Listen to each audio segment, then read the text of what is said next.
All right, folks, I have a super rarity here.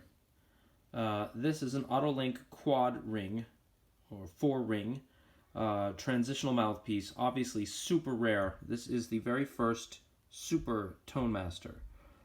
Directly after the Tone Masters and before the double rings.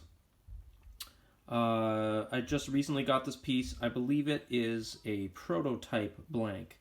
As we can see, it's got a serial number, W20 on it. Normally, the Tone Masters and the New York double rings would say serial no, period, serial number, right here, and then you'd have the serial number. And on this side, they'd have registered patent info going up this way, vertically. This has none of those markings. The plating very much appears to be the original. You can see that it's got these, it's got those milling lines around the shank. This is the original plating to my eyes. See that, those milling patterns? This is the original plating. It's never been buffed. And we see there is no evidence that there was previously, serial number here that was buffed off. There's no evidence of anything like that. Registered patent info, there's nothing. This has never had any additional stamping. I believe someone's done a little bit of work on this piece. Normally it would say Otto New York under here, but there's no evidence of that either. And we see the original milling marks there on the shank as well. There's never been any stamping there. It would have had the facing stamp right here, and somebody did some work on the piece. Okay, maybe they sanded off the facing, but I don't think so. The reason I say that is because this tip is still rather thick, okay? The tip is not thin. The mouthpiece right now is open to about 97 or 98, so a little bigger, like a 6 double star. When I got it, it looks like, somebody had done a little work to it, but the side rails were a little bit thick. It'd been opened a little bit. The tip rail was a little bit of a mess. It had a bit of a ding. It was off balance. The facing was slanted to one side. I cleaned it all up. I didn't take the table down anymore. I just polished it. I leveled the facing very slightly, and I leveled the tip rail, which took a bit of work, and just cleaned the whole thing up. Whoever did this originally, they left a shelf baffle in here, and I did not take that out because I like having that metal there. Regardless, I want to play it first and see how I'm gonna set it up, if that should come out or not. And my guess is what happened here is I believe this was probably a prototype blank. It was probably not ever made for sale, and someone got a hold of it and just put a facing on it.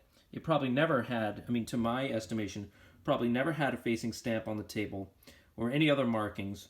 And I don't believe, it may not have had a designated tip size. It might have just been a blank. Who knows?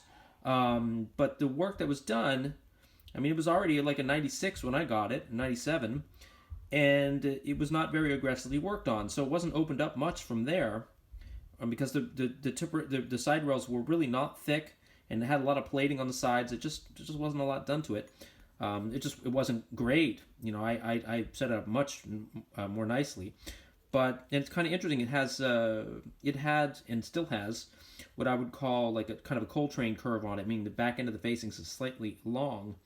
It's got a kind of a standard link facing, but the back end's a little bit long, and it's kind of like the way, at least the records I have of what Trane's facings were about was kind of like that. He had his to like 52. Well, this was like 52 when I got hold of it, and I just polished the table. It's like 51 right now.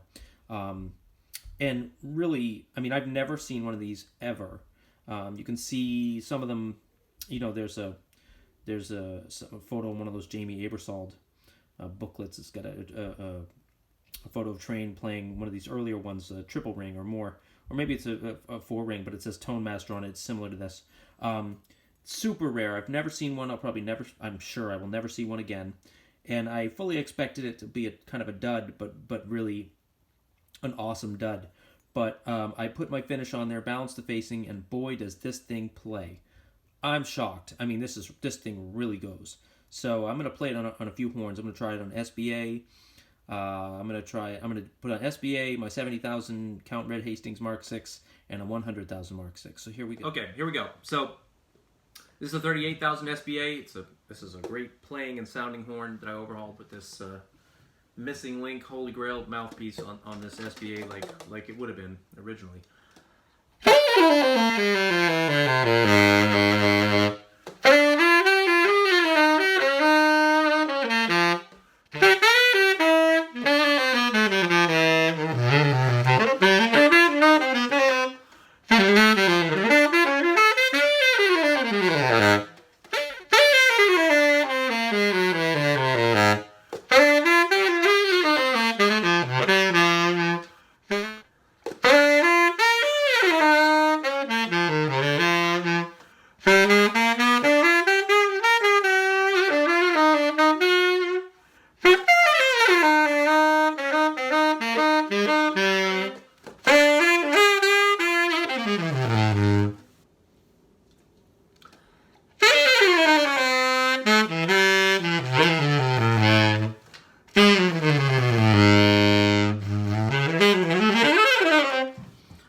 There's the SBA. 70,000 Count Red Hastings. Lowell Hastings from the estate of Lowell Hastings. 70,000 Mark 6.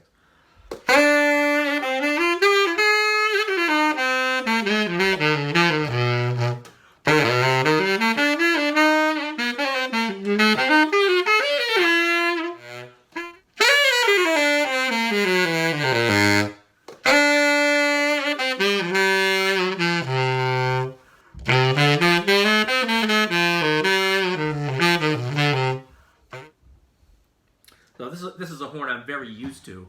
I play this one all the time, so I'm a little happier on this than an SBA. For whatever reason, I go to the 6s.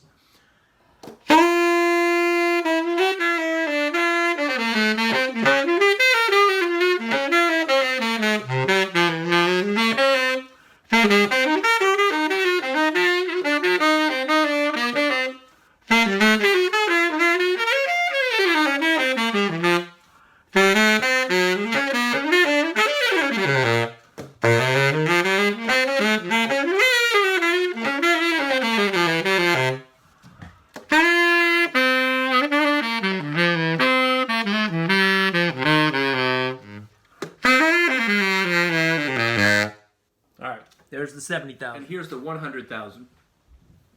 This is another standby horn of mine.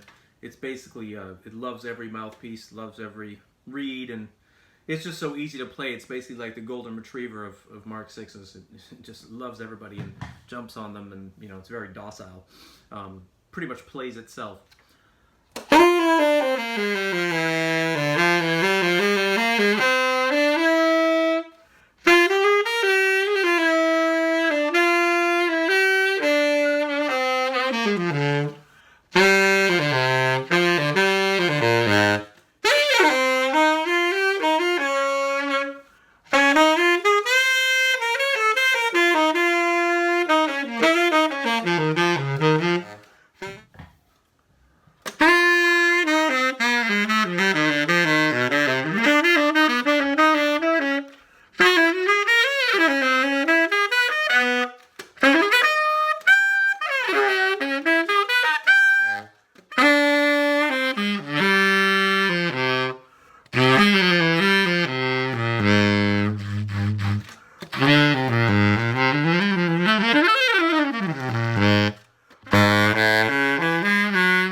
Well, there it is.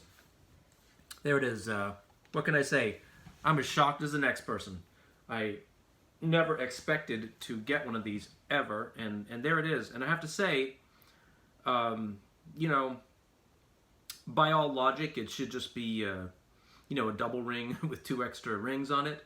You know, judging by the way Otto Link kind of did their thing. Oh, the chamber should be the same, the mouthpiece should be the same. It's not. It's not. This doesn't play like a double ring. No, not exactly. I would say no. I'm gonna say it's a true transitional. between Tone Master and Double Ring. Yeah, it's a super Tone Master. But to me, nope, doesn't play like a Double Ring. Something different. What is different? I can't say as of yet. I'm just getting to know it, but yeah, there's definitely something there. There it is, the missing link.